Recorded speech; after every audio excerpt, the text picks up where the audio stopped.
terjadi di dalam semua ini. Dan tentunya kalau kita sudah menjadi orang yang sudah tidak khawatir, sudah tidak takut apapun di dalam kehidupan ini, karena sementara dunia itu sifatnya adalah sementara, maka kita akan terbebas dan kita menjadi orang yang merdeka. Dan hasil dari orang yang merdeka adalah kita menjadi manusia yang bermanfaat untuk orang lain dan tentunya dharma yang sudah kita berikan dan manfaat kepada masyarakat, keluarga, bangsa, dan negara itu akan bernilai positif menjadi orang-orang yang dipilih oleh Tuhan Yang Maha Kuasa menjadi pencerah bagi siapapun dan dimanapun. Mungkin itu Mbak Nana yang saya sampaikan dan apabila ada hal yang kurang berkenan, sekali lagi saya mohon maaf karena kebetulan hari ini kami juga, halo Mbak Nana, bisa didengar ya? Ya, Oh, Pak. iya. Karena hari ini kebetulan kita lagi ada di rumah teman yang orang tuanya sakit dan kita mendoakan bersama-sama ibunya. Semoga bermanfaat untuk Bapak Ibu sekalian. Terima kasih. Rahayu, Rahayu, salam waras, matur nuwun. Terima kasih Pak Nain atas pemaparannya. Semoga Dharma yang akan di lokasi berikan kemudahan dan kelancaran. Baik, Bapak Ibu, itu tadi pemaparan yang sudah disampaikan oleh narasumber kita malam hari ini tentang Dharma, yang mana konsep Dharma itu yang kita sudah dapatkan dari narasumber ada 4 poin, yaitu uwur, sembur, syukur, dan awu. Dan di situ adalah bagian komponen terpenting agar supaya kita menjadi manusia yang merdeka, sehingga kita menjadi pribadi yang bermanfaat buat sesama manusia maupun makhluk Tuhan yang lain. Untuk selanjutnya, sesi diskusi akan kita mulai, dan untuk pertama kali waktu akan saya berikan dari tokoh agama Hindu. Di sini saya akan sampaikan kepada Bapak Komang Pasa, ya. Bagaimana saya mengucapnya nih? Mohon maaf kalau ada salah dalam mengucap ejaan nama Bapak. Selamat malam Bapak Komang. Yes, selamat malam Ibu. Terima kasih. Bisa on cam Bapak agar supaya yang sudah bergabung bisa lebih kenal. Iya, terima kasih. Terima kasih.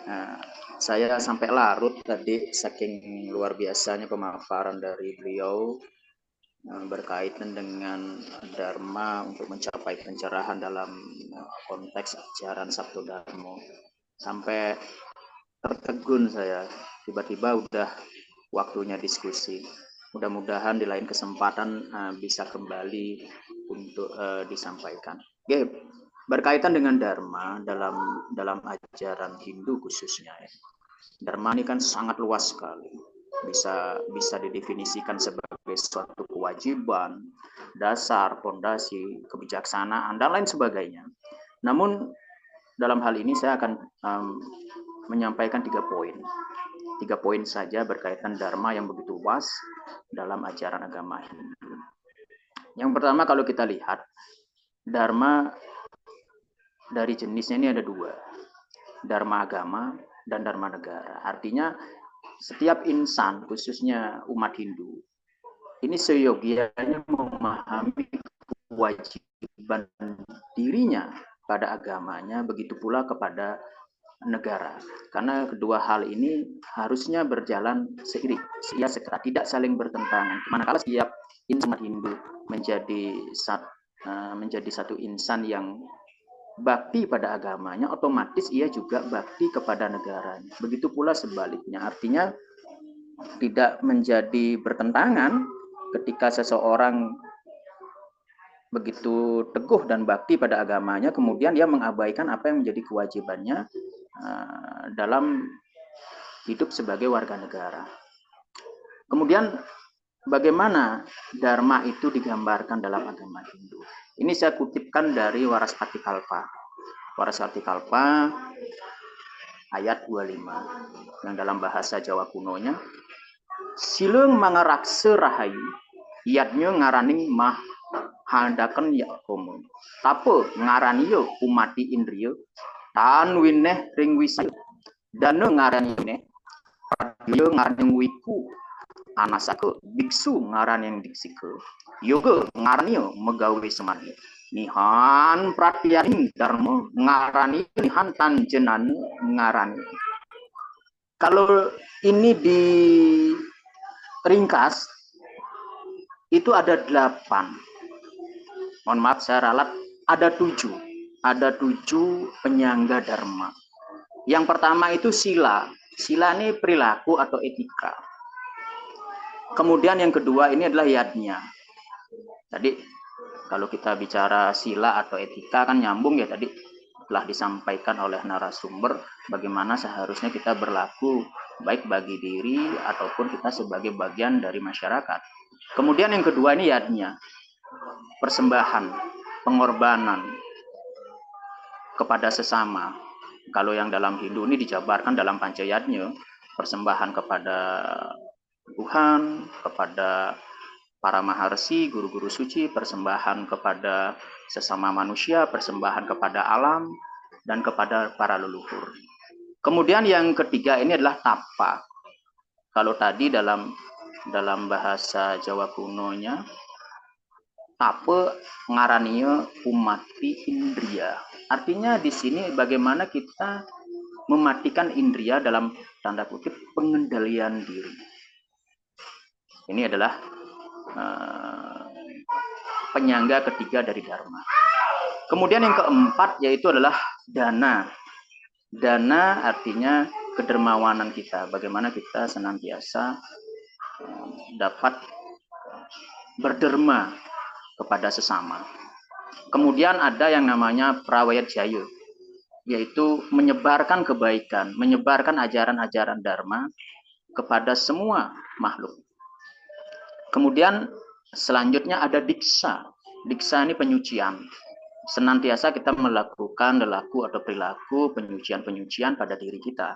Baik penyucian yang dalam hal ini adalah trikaya parisuddha, pikiran, perkataan, perbuatan yang selalu harus kita sucikan. Dalam bentuk ritual ya penyucian seperti melakukan puasa, kemudian penyucian-penyucian melakukan ruatan dan lain sebagainya. Yang terakhir adalah yoga. Yoga ini adalah upaya bagaimana kita melakukan sadhana atau lelaku spiritual guna menyatukan diri kepada Sang Pencipta. Sebagaimana di awal pembukaan oleh narasumber disampaikan kan manunggaling kaula Gusti. Di sini ada benang merah yang sama ternyata. Konsep dharma yang tadi disampaikan oleh narasumber dengan penyangga dharma yang ada dalam ajaran agama Hindu. Ada benang merah yang sama, ada pemahaman yang sama di sana. Kemudian kalau kita bagi lagi dharma bagi individu, di sini ada 3. Yang pertama itu adalah swadharma. Swadharma bagaimana seseorang itu menjalankan kewajiban dia sebagai individu yang dilandasi kepada bakat, guna, karma, atau kemampuan dia. Nah ini ada 2.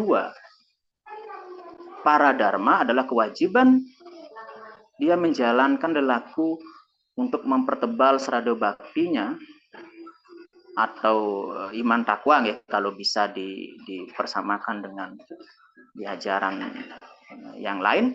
Serada baktinya ini ketakwaan kepada Tuhan, dan apara dharma, kewajiban dalam ia menjalankan hal-hal yang berkaitan dengan material, pemenuhan kehidupan materinya dia. Jadi ini harus berimbang.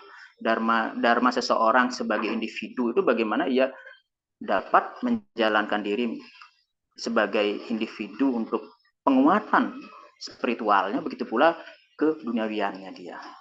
Kemudian paradharma. Paradharma ini kewajiban individu yang menyangkut orang lain. Artinya bagaimana kita tadi juga ini juga tersambung ya, ada satu korelasi dengan apa yang disampaikan narasumber. Kita tidak bisa sebagai individu hanya mementingkan diri, tapi juga perlu berkewajiban untuk bersama-sama sebagai satu ciptaan Tuhan untuk berbagi, untuk saling menolong, untuk saling mengasihi, welas asih kepada sesama makhluk hidup. Tidak hanya kepada manusia, yang dalam hal ini dalam ajaran Hindu dikuatkan dalam ajaran Trihita Karana, perahyangan individu membangun hubungannya dengan Tuhan sebagai sang pencipta, kausa primanya, kemudian bagaimana individu membangun hubungannya dengan sesama yang disebut dalam Trihita Karana ini pawongan, kemudian bagaimana individu membangun hubungannya dengan alam semesta, yaitu pelemahan. Kemudian yang terakhir, dharma yang tertinggi. Ada dharma yang tertinggi yang dalam ajaran kita disebut dengan ahimsa paramo dharma. Dengan tidak menyakiti, itu adalah dharma yang tertinggi. Untuk mencapai satu kebenaran yang absolut, kebenaran abadi atau satya. Kemudian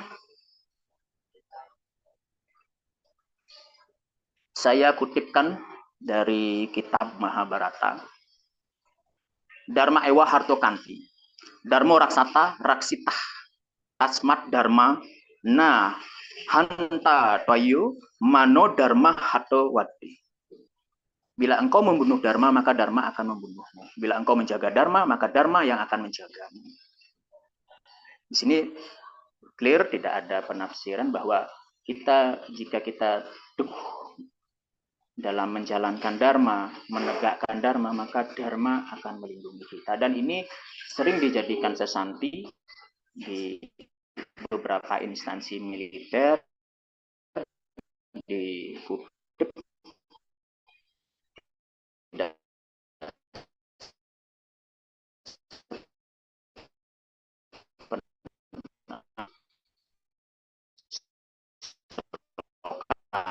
bahwa selaku insan, khususnya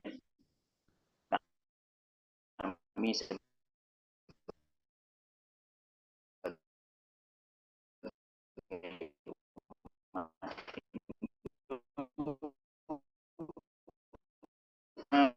satu kita siapa yang teguh menjalankan dan menegakkan serta mengamalkan dharma melindungi.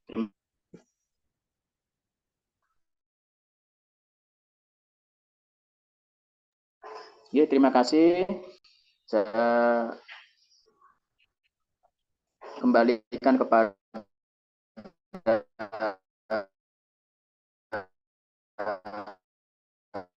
moderator. Mbak Nana, sudah Mbak Nana.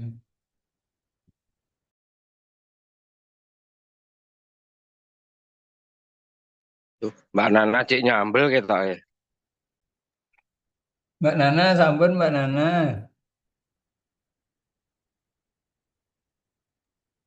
Ya, sudah yang Bude Nana sampun.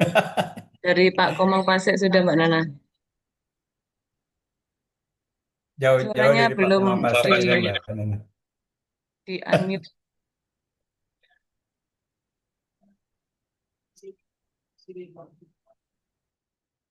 Sepertinya ini Mbak Nana tadi habis terpental mungkin ya.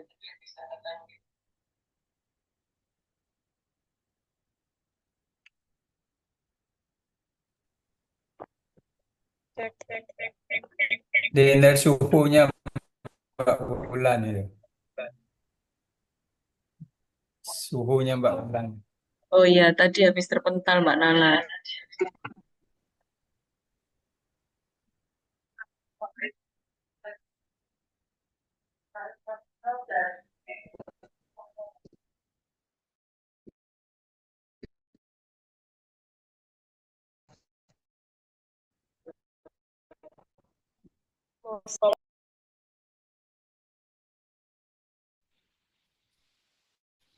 Cek, cek. Suara saya sudah masuk, Mbak Un. Belum masuk.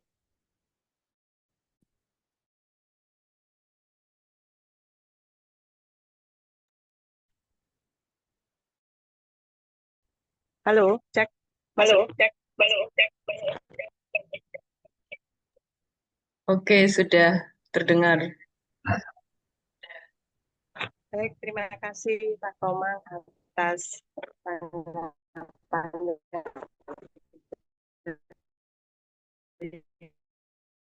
sampaikan mohon maaf sebelumnya ada sedikit kesalahan teknis sehingga terputus dari kita. Selamat malam Pak Teteja. Selamat malam, good night, one. Pripun, bagaimana? Halo, suara Ya, saya selamat malam. Halo, apakah sudah kedengaran suaranya? Sudah, Bante, bagus. Matur nuwun, terima kasih untuk waktu yang telah diberikan. Salam semua saudara, salam Pancasila, merdeka. Terima kasih Romo Nain yang sudah menyampaikan pemaparan luar biasa dan juga dari Bapak Komang yang juga sudah memberikan kasanah luar biasa, memberikan pandangan-pandangan yang memperkaya pengetahuan kita tentang ilmu kehidupan. Yang harapannya ilmu kehidupan ini benar-benar akan menjadikan diri kita orang yang menjadi lebih baik sampai mencapai kesempurnaan. Ada di dalam sebuah yang di dalam Dhammapada Buddha pernah mengatakan bahwa mano upangkama dhamma manu seta manu maya. Pikiran adalah pemimpin, pikiran adalah pelopor, pikiran adalah pembentuk. Apabila seseorang memiliki ucapan dan perilaku yang buruk, maka penderitaan akan mengikutinya. Begitu pula terjadi sebaliknya. Pikiran menjadi pemimpin, pelopor, pembentuk, pendahulu dari kondisi batin. Kalau seseorang bertutur kata dengan baik, berperilaku dengan baik, dengan benar, maka kebahagiaan akan menyertainya. Dari semua jalan tengah beruas 8 adalah jalan yang terbaik.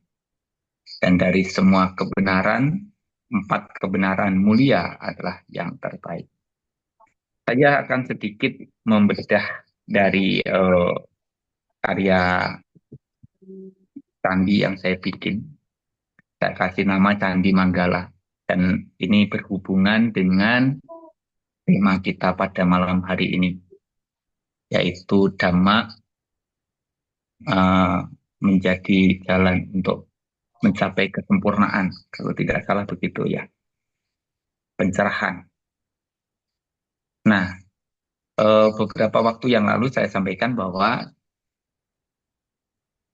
ajaran Buddha, ya tepatnya ajaran Buddha atau Buddha Sasana. Jadi kalau ditanya ajaran Buddha ini yang ngajar siapa? Yang ngajar Buddha. Sudah jelas jawabannya berada pada pertanyaan itu. Ajaran Buddha siapa yang ngajar? Yang ngajar adalah Buddha. Ajarannya Buddha itu disebut dengan Dhamma atau Dharma. Kitab sucinya namanya Tripitaka. Kemudian ada pengikut-pengikutnya namanya biku, bikuni, upasaka, upasika atau perumah tangga dan rohaniawannya. Kemudian ada tempat ibadahnya namanya wihara, atau kalau bahasa diterjemahkannya ya tempat untuk kita mencari makanan batin, wihara. Kemudian ada 4 hari raya besar, ada Trisuci Waisak, Maga Puja, Akada, dan perayaan Katina. Nah, Buddha yang dulunya adalah seorang pangeran yang karena melihat 4 peristiwa, orang tua, orang sakit, orang meninggal dunia, dan seorang petapa, beliau akhirnya Pangeran Siddhartha ini meninggalkan istana menjadi pertapa.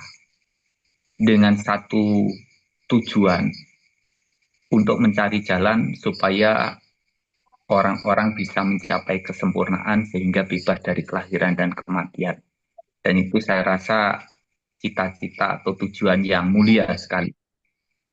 Beliau rela meninggalkan harta, kekuasaan, orang-orang yang dicintai, yang disayangi, tapi untuk mencari jalan supaya semua orang, semua makhluk bebas dari penderitaan. Nah, setelah beliau menjalani hidup bertapa, 6 tahun kemudian di usia 35 tahun beliau mencapai kesempurnaan menjadi Buddha, Sayuka Sampurna. Beliau mengajarkan ajarannya karena beliau mengetahui bahwa kita ini memiliki kemampuan untuk bisa mencapai seperti yang beliau capai. Jadi Buddha tidak akan mengajarkan ajarannya kalau ajarannya ini tidak bisa dipelajari, tidak bisa dipraktekkan. Atau kalau dipelajari, dipraktekkan, tidak membawa pada kebahagiaan, tidak membawa pada kebebasan, tidak membawa pada kesempurnaan, maka beliau tidak akan ajarkan itu. Tapi karena beliau mengetahui, melihat bahwa manusia kita ini bisa mempelajari, bisa mempraktekkan. Dan kalau mempraktekkan bisa gayuka sampurna, maka karena itulah beliau akhirnya mengajarkan ajarannya sampai beliau tutup usia di usia 80 tahun. Yang artinya 45 tahun beliau mengajarkan ajarannya. Dan kemarin saya membuat sebuah karya candi namanya Candi Manggala. Tingginya itu 7 meter. Maknanya adalah 7 faktor pencerahan bodi.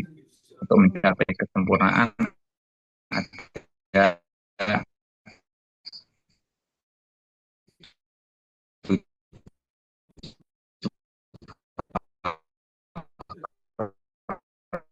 ini yang atas candi itu ada stupa. Yang paling tinggi, paling besar itu stupa Kanpaloba, Untu, paling besar. Itu adalah stupa kesempurnaan. Tujuannya adalah untuk mencapai kesempurnaan. Tapi untuk bisa mencapai kesempurnaan harus melewati 4 stupa yang lebih kecil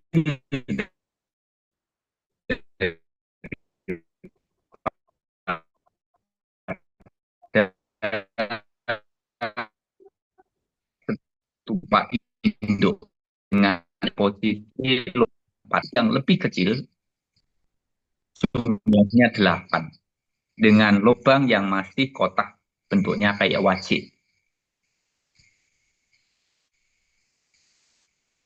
Nah, ini mengikuti seperti yang tadi saya katakan, dari semua jalan, jalan tengah beruas 8, itu adalah jalan yang terbaik. Dari semua, nah, arah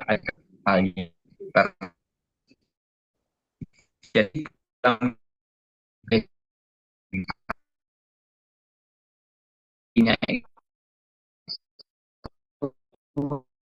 ekstrim ke kanan itu tidak terlalu ekstrim untuk mencari duniawi, kesenangan indriawi, itu tidak akan membawa manfaat, tidak membawa kepada kebebasan atau kesempurnaan.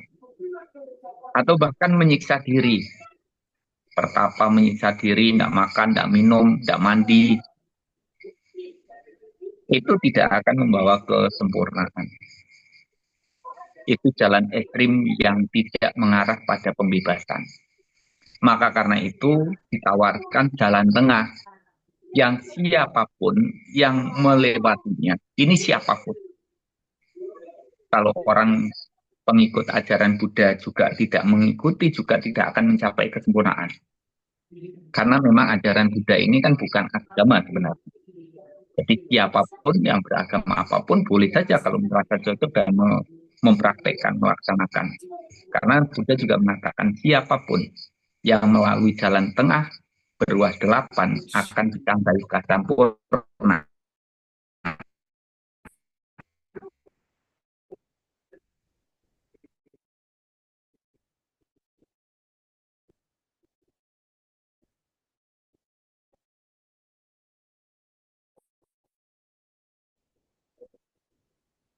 Yang keempat, memiliki dengan benar, pikiran benar itu tergolong pada kebijaksanaan. Pandangan benar, pikiran benar, ini adalah kebijaksanaan. Memiliki ucapan, perilaku, dan juga mata pencaharian yang benar, ini tergolong pada sila atau moralitas yang tadi juga sempat disinggung oleh Bapak Komang. Kemudian memiliki upaya yang benar, konsentrasi yang benar, kesadaran yang benar, ini adalah pada samadhi, meditasi. Jadi jalan tengah yang berwarna 8 tadi adalah kebijaksanaan, moralitas, dan meditasi. Nah, siapa saja yang melewati jalan tengah yang berwarna 8 yang benar-benar tadi akan mengarah pada kebahagiaan, akan mengarah kepada kebebasan. Tapi kalau kita terlalu ekstrim untuk urusan duniawi atau ekstrim untuk spiritual, itu tidak akan membawa kebahagiaan, tidak membawa kepada kebebasan. Nah, kemudian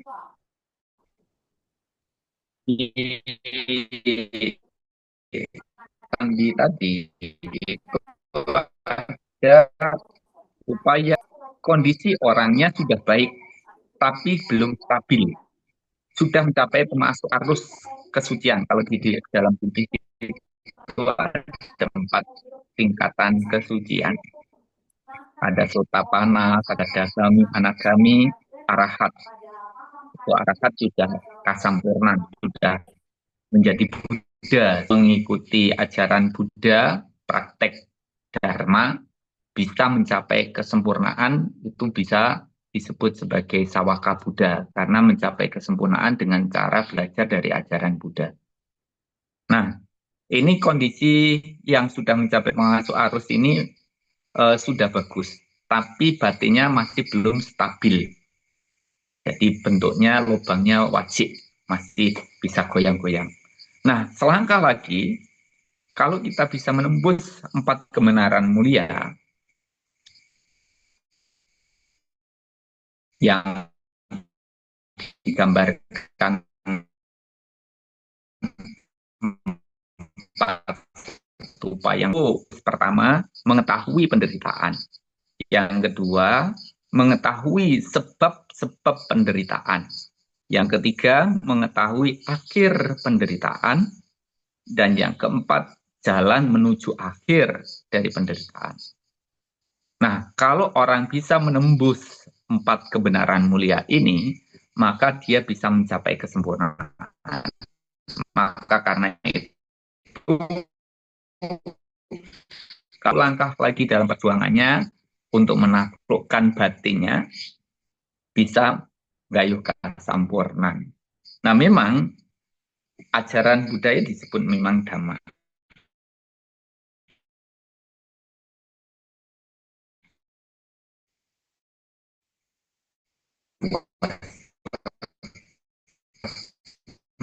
Tentang kalau kita melakukan hal yang tidak baik, akibatnya apa, bagaimana setelah meninggal dunia, terlahir di mana, itu diuraikan dengan jelas.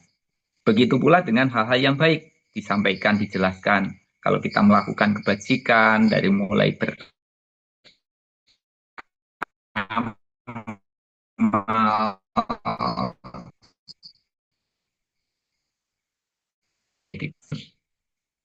semakin hidupnya, semakin terkikis kotoran-kotoran batinnya, semakin dekat dengan tujuan hidupnya untuk mencapai kesempurnaan. Maka karena itu, disampaikan semuanya, sekarang tergantung sama kita, mau menjalankan adharma atau yang dhamma. Jadi, semuanya itu tadi adalah dharma. Mau yang baik atau tidak baik itu adalah dharma. Tapi kalau kita mempraktekkan yang tidak baik, adharma, membuat kita menderita sekarang, jadi tidak harus selalu setelah meninggal dunia nanti menderita, telah di alam neraka, tidak begitu. Tapi dalam kehidupannya sekarang pun kalau misalnya pikirannya buruk, ucapannya buruk, perilakunya buruk, dikuasai, dicengkram oleh nafsu indriawi, diperbudak oleh kebencian, keserakahan, kebodohan, saat ini pun ya sudah jahat. Dan kita kalau melakukan dhamma, praktek dharma, pikirannya benar, ucapannya benar, perilakunya benar, maka hidupnya saat ini bahagia. Setelah meninggal dunia pun juga berbahagia. Jadi semakin banyak kita lakukan, maka semakin bahagia hidupnya, juga semakin tinggi alam surganya, dan semakin lama masa kehidupannya di alam surga itu, atau bahkan mencapai tingkatan-tingkatan kesucian seperti yang tadi saya sampaikan. Nah, semoga yang sedikit ini bisa menambah dari apa yang sudah disampaikan oleh para narasumber yang lain. Jadi saya sendiri juga sama-sama masih belajar. Kalau memang hal ini dirasa baik, hal ini dirasa berguna, bermanfaat,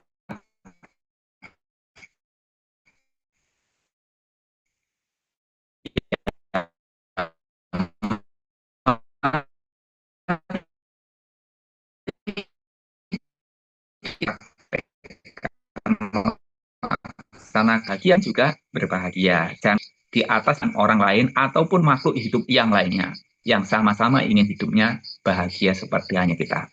Semoga kita bisa menghargai manusia, menghargai kehidupan, dan juga menghargai semua makhluk yang ada di sekeliling kita. Walaupun kita beda alamnya, beda bentuknya, beda bahasanya, kita sama-sama makhluk yang takut dengan hukuman, takut dengan penderitaan, takut dengan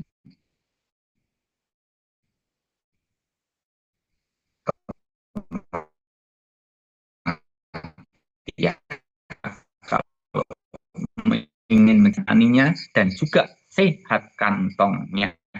Sekian, terima kasih. Salam semua. Monggo Mbak Nana. Banyak Bante atas tanggap yang luar biasa. Sudah mendengar semua bahwa implementasi Dharma melalui kebajikan yang sedemikian rupa untuk mencapai kaya sempurna menjadi makhluk yang puji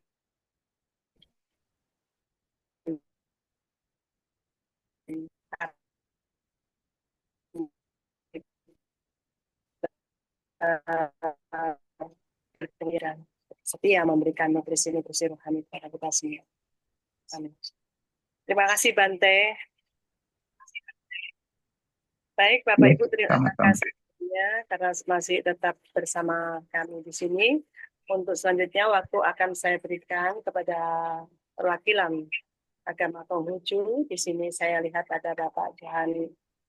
Johan, apakah sudah datang ya? Selamat malam Pak Johan.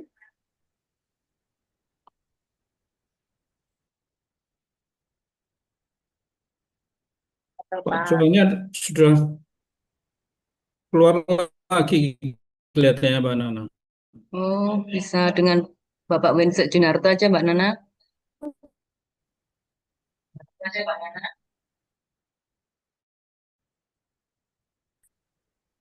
Canglol yang kaspe, Bu Nana. Oh,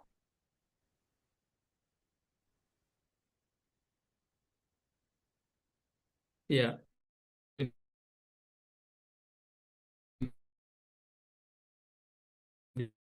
Bisa menanggap. silakan Bapak. Ya, Konghucu.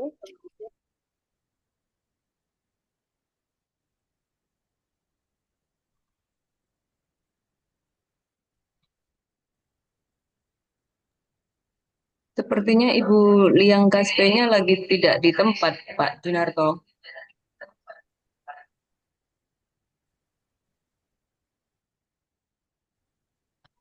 Baik, terima kasih. Selamat Bisa malam. diwakili Pak Harto.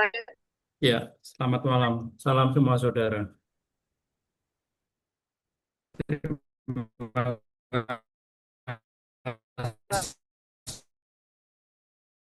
kasih.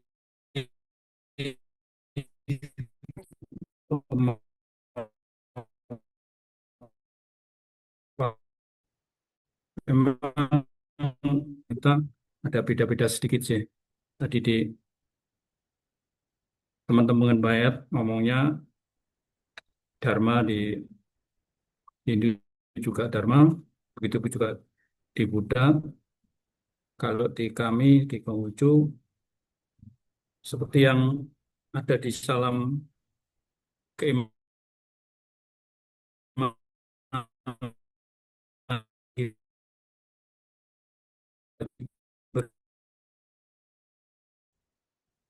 kita yang umat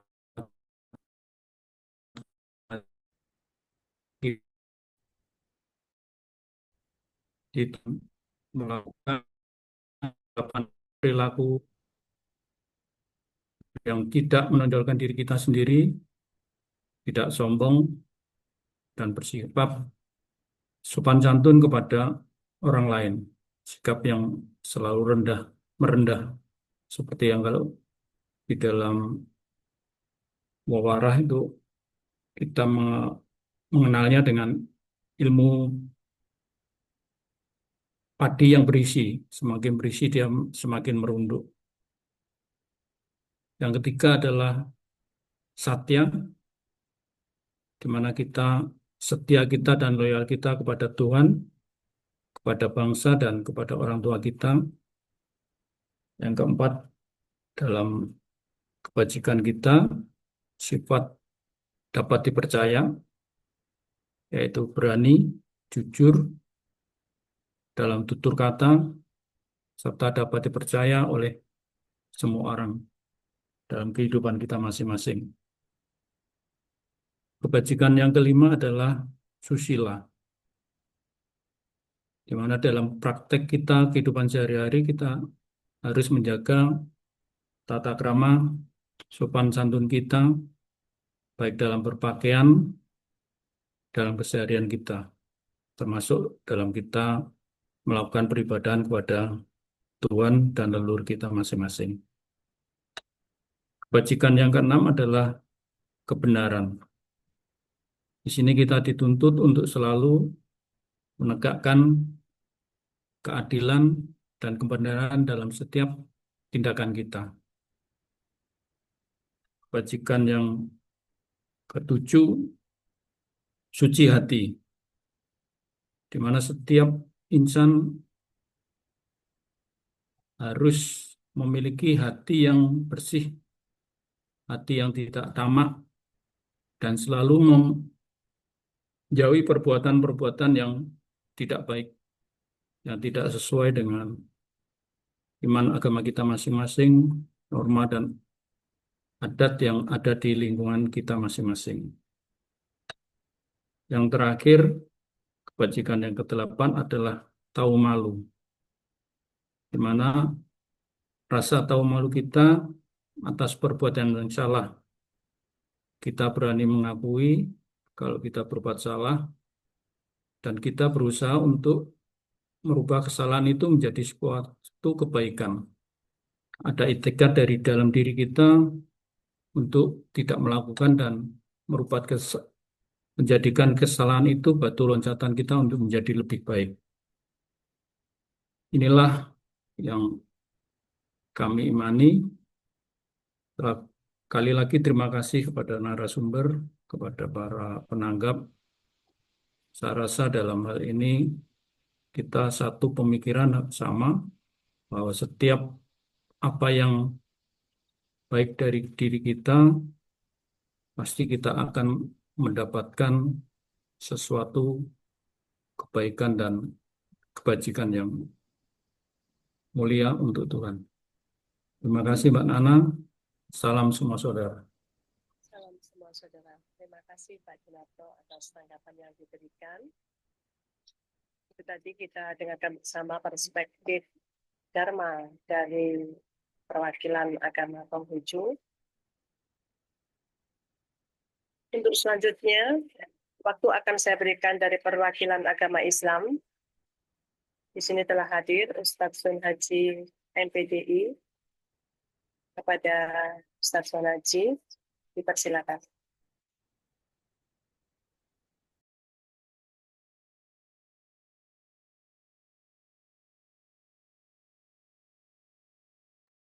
Suaranya tidak terdengar. Mungkin masih mute. Ya, Belum masuk. Oh, sudah. kecil. Baik, Ustadz. Suaranya agak kecil ya. Baik, terima kasih Mbak Nana atas waktu yang diberikan. Selamat malam. Assalamualaikum warahmatullahi wabarakatuh. Salam semua saudara. Waalaikumsalam warahmatullahi wabarakatuh. Baik, dalam hal ini kami mewakili agama Islam. Mungkin secara bahasa kami tidak atau jarang menggunakan istilah dharma. Di dalam Islam lebih sering penggunaan istilah akhlak, birrun, dan juga ihsan. Yang mana secara penerapannya ya hampir sama dengan dharma yang telah disampaikan oleh saudara-saudara seiman tadi itu. Di sini kami ingin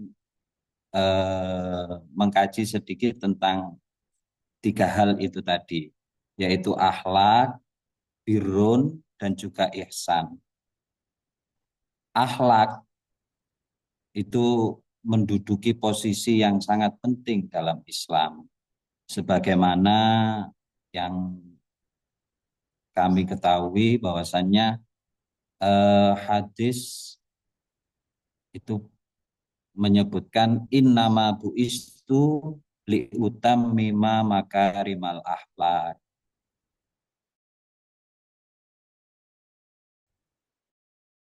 Ini